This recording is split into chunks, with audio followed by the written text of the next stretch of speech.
आप देखना शुरू कर चुके हैं कैपिटल टीवी बिहार और मैं आपके साथ सरोज सिंह।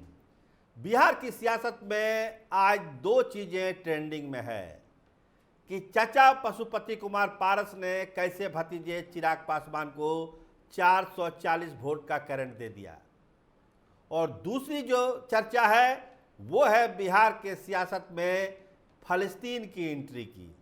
फलस्तीन की चर्चा हो रही है। एनडीए के सहयोगी दलों के रिश्तों में फलस्तीन कहां से आ गया, इस पर भी हम चर्चा करेंगे। लेकिन शुरुआत करते हैं चाचा और भतीजे के रिश्ते की। अमित शाह के यहां मुलाकात हुई है पशुपति कुमार पारस और प्रिंस भाई की, और उस मुलाकात का लब्बो लुबाब यही है कि चिराग पासवान कंट्रोल में रहिए, चिराग पासवान कंट्रोल में रहिए, वरना अगर अमित शाह ने रेगुलेटर को टाइट किया तो फिर कहीं का नहीं छोड़ेंगे अमित शाह चिराग पासवान को। मतलब एक साफ साफ संदेशा दे दिया और पीठ थपथपा दी पशुपति कुमार पारस की कि आपको चिंता नहीं करनी है। आपने एनडीए का साथ दिया है चुनाव से पहले भी, चुनाव के बाद भी, तो आप क्यों घबरा रहे हैं? कोई कुछ बोलता है, बोलने दीजिए, बोलने से क्या होता है। पूरा एनडीए आपके साथ है और आप एनडीए के साथ हैं, ये एक सत्य है। तो जैसे ही खबर ये पहुंची चिराग पासवान के खेमे में गुस्सा गुस्सा गुस्सा, इतना गुस्सा जिसकी आप कल्पना नहीं कर सकते हैं।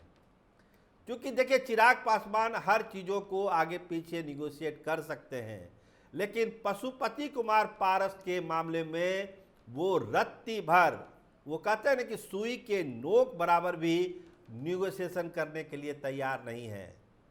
और जब अमित शाह पीठ ठोक देते हैं पारस जी का, तो समझिए कि चिराग के दिल में क्या लूट रही होगी।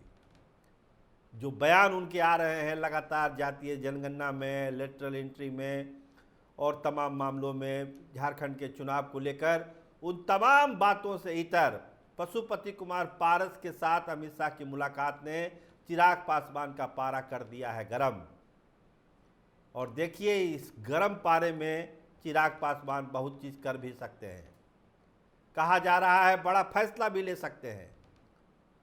तो उस फैसले में क्या क्या होगा ये तो डिटेल हम आपको आगे बताएंगे ही, लेकिन इतना जानिए कि रिश्तों में कड़वाहट बहुत ज़्यादा आ गई है और चिराग पासवान कोई बड़ा फैसला भी पशुपति कुमार पारस मामले में ले सकते हैं।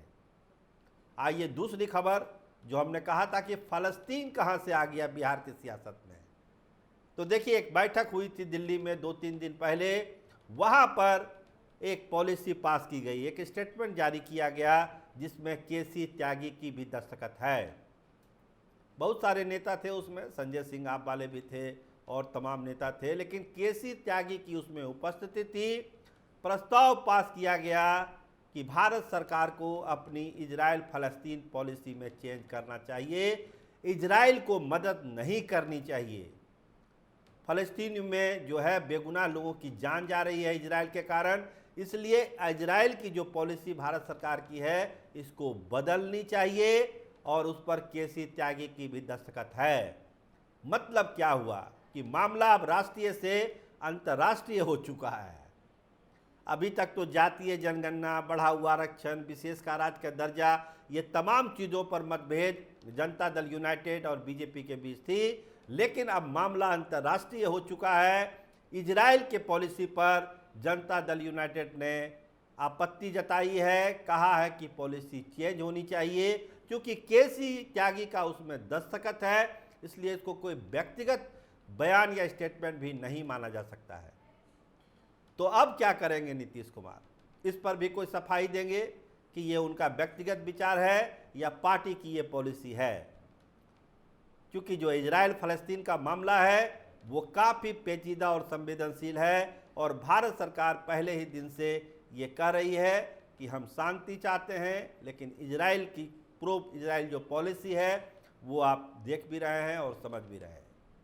तो मामला अंतर्राष्ट्रीय स्तर पर भी जाके फंसता हुआ नजर आ रहा है, जहां तक भाजपा और जनता दल यूनाइटेड के रिश्तों का सवाल है। लेकिन सबसे बड़ा पेच फंसा है चिराग पासवान का, बड़ा फैसला लेने की तैयारी में है। पशुपति कुमार पारस को किसी भी हालत में टॉलरेट करने के लिए चिराग पासवान तैयार नहीं है, जो उनके खेमे से खबरें आ रही है। देखिए अब अगला कदम क्या होता है चिराग पासवान का।